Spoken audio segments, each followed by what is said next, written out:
يا صغيرتي، أنا أي امرأة تطرق باب قلبي أفتح لها الباب، وأي امرأة تسألني أسمعها الجواب، وأي وردة تحب أن تزرع في جسدي جعلت لها دمي ماء وجسدي تراب. هكذا أنا.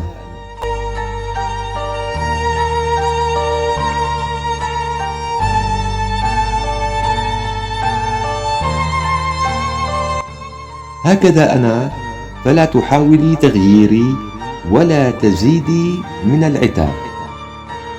أنا رجل يرى النساء كحروف الكتابة، أحب أن أجمع الحروف في كتاب، أحب أن أبني أحلامي لا على الأرض بل فوق السحاب. فإن أردت أن تأتي معي تعالي.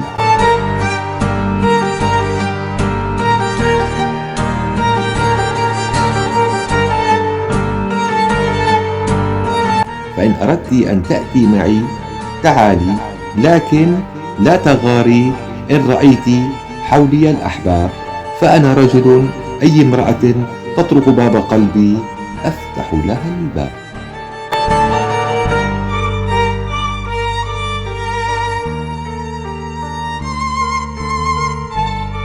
شرف لي اشتراككم بقناتي، مع تحيات النسر الذهبي.